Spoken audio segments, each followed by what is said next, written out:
teman-teman semua, bahwa donasi ini kan di tangan saudara Nopi ya, yang menggerakkan atau yang melaksanakan, karena dia berbadan hukum ya. Karena di dalam suatu akte itu dia bisa mengalihkan, bisa memberi suatu kuasa, atau dia juga bisa memberi sesuatu atas dasar akte yayasan ya. Nah, kalau yang saya lihat daripada berita-berita yang lalu, ini kan saudara Nopi ini melakukan donasinya pindah ke NTT ya. Nah, ini kan tergantung bagaimana atas persetujuannya para donasi. Kemudian apakah itu semua sudah sepakat ya. Kemudian dia juga diberikan mandat untuk mengalihkan atas dasar mandat tadi para donasi. Nah, kalau donasinya itu dialihkan, berarti bahwa itu sudah clear, tidak masalah, karena donasi itu berdiri di atas uang yayasan ya. Kalau misalnya umpamanya uang itu sebagai titipan antara Agus dengan Nopi, itu bisa dituntutnya dengan adanya catatan suatu perjanjian atau pernyataan atau surat keterangan bahwa dia telah menitipkan uang sejumlah itu. Nah, kalau misalnya ternyata keterangan itu dia mengalihkan tanpa izin, itu kan sama juga mengalihkan hak orang lain. Tapi kalau mamanya sekarang ini bahwa saudara Nopi dan beserta dengan para donatur itu menyetujui yang mana yang lebih dahulu, kepentingan bencana alam atau dirinya sendiri seseorang, kan gitu. Makanya ini perlu dipahami bahwa donasi ini kan kepentingannya itu tergantung kepada para tujuan. Bagaimana caranya tujuan itu agar bisa dilaksanakan dengan adanya sesuai amanat, yaitu kemanusiaan ya.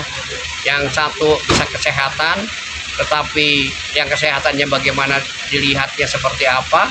Nah, kemudian akhirnya kenapa bisa dialihkan itu.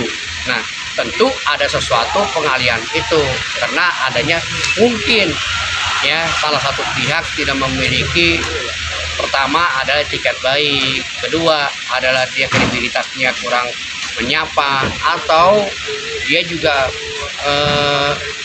terhambat dengan komunikasi dengan baik, seperti itu ya.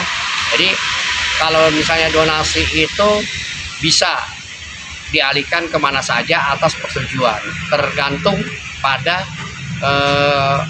orang yang memberikan donasi itu.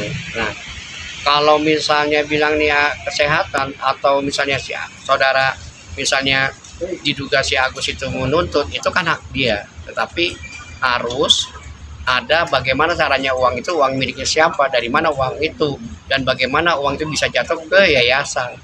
Betul kan?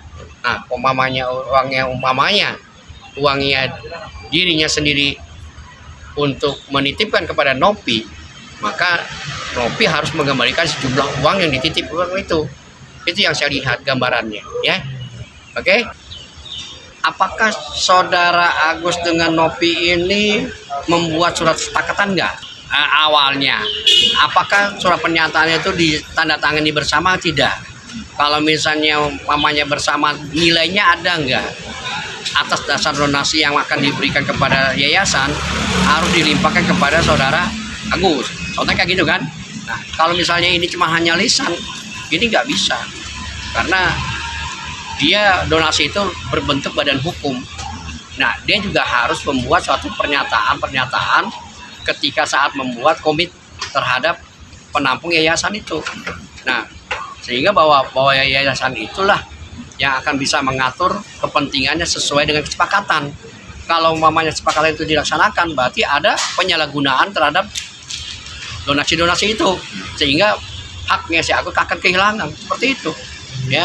Bisa itu mamanya dia ada buat surat komitmen apa segala macam, bisa dituntut untuk minta mengembalikan, tetapi ada nggak, harus diketahui. Kalau misalnya itu tidak ada, bagaimana bisa dituntut dia? Terus tiba-tiba mengapa saudara Nopi mengalihkan ke wilayah orang lain? yaitu ke NTT seperti itu ya. Nah itu kan saya lihat tuh ada beberapa kebutuhan-kebutuhan kehidupan kemanusiaan ya. Akhirnya diberikan beberapa jumlah barang kebutuhan itu dikirim ke NTT seperti itu.